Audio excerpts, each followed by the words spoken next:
Hey guys, welcome back to Adapted Adventures. On this week's episode, I'll be giving you my wheelchair accessibility review of Walt Disney World's Epcot.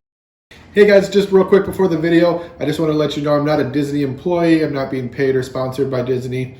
So all my insights and advice that I give you today are based purely on my own experiences that I've had when at Disney. So if you have any specific questions about accessibility within the parks, please contact Disney directly. So on last week's episode, we talked about Magic Kingdom. So if you missed that video, make sure you go ahead and check out the link in the description below. And this week we're going to be talking about Epcot. So Epcot kind of as a whole, as a park, is probably the second flattest park there is out of the four. There's a couple minor places where some of the hills are a little big over by, I think it's England or Britain, UK, England or whatever. There's one bridge that's a little steep on both sides. But besides that, the park is pretty flat from what I remember. And getting around through the different buildings and the different countries and stuff, from what I can remember, is pretty easy. So park as a whole is pretty flat and easy to get around. Not a lot of cobblestone or weird things like that. But we'll talk about the different rides now. There's not a lot there as far as rides go. But we'll talk about the main ones that I rode when I've been there. So, first one is Spaceship Earth. This is the one that's in the big golf ball looking thing at Epcot, the main icon of Epcot. It is a must transfer. It's very similar to a roller coaster as far as the seats you sit in, but it's slow, obviously. They do have a car that I believe has the flip, or no, it doesn't. It's a little bit of a tough transfer because it's narrow to get into. It's an older ride, but the way that you get into the globe thing and stuff is very easy. They bring you around the right side, so you can go up a different ramp, so you don't have to worry about stairs or anything like that. But again, the transfer is a little bit difficult. On and off is in the same spot, so they don't move your chair around or anything like that.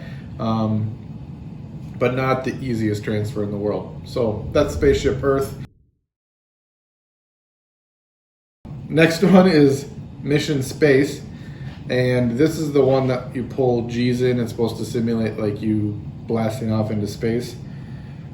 I didn't say that Spaceship Earth was the hardest one at Epcot. Mission Space is probably the hardest ride for a wheelchair user to get on because it's skinny and it's up a little bit and there's not a lot to hang on to.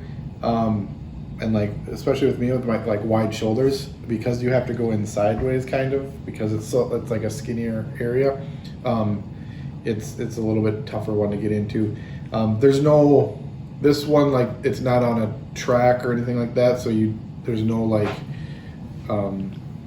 you don't have to get down into anything, and you're not waiting. They're just waiting for everybody to load on, so there's not really a rush or anything here. Not that there would be at any other ones, but anyways, not the easiest one to get down or get into, and it's a little bit, it's a tight squeeze because then the thing comes closer to you and you get locked in and everything. So, but they usually let you, there's I think 4 seats across, and you can get into the one right on the edge before right by the door, so that makes it a little bit easier. So.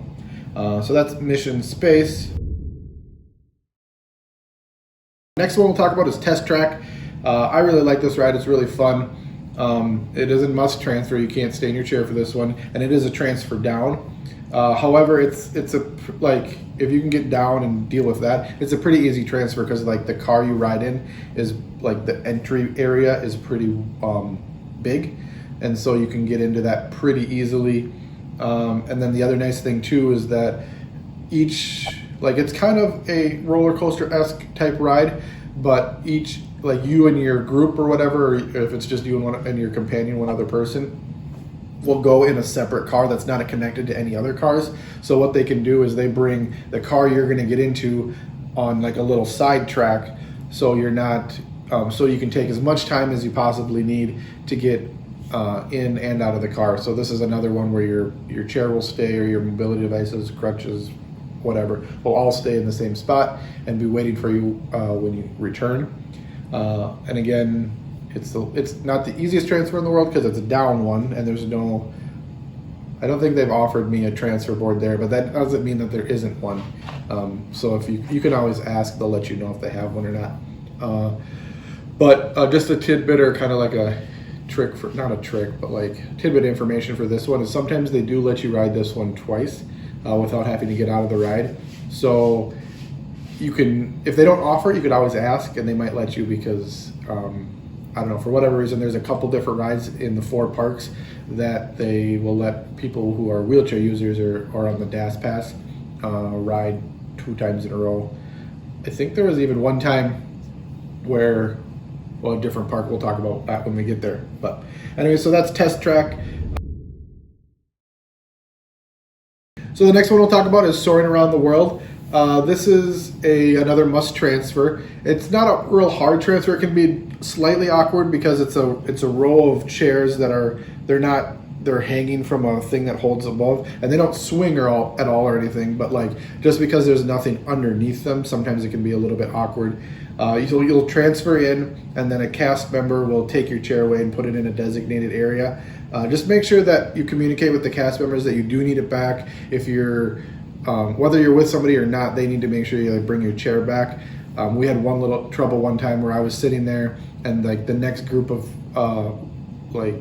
people were coming in to get on the ride, and nobody was bringing my chair back. And my wife, thankfully she was with me, had to go track somebody down, and then they had to go track down my chair. So just make sure you're communicating with the cast members, like, hey, I need you to bring this back to me when we're done, because I won't be able to go get it. And my wife didn't know where they were keeping it either, so it was kind of weird that no one brought it back to me. But like I said, it's not a hard transfer.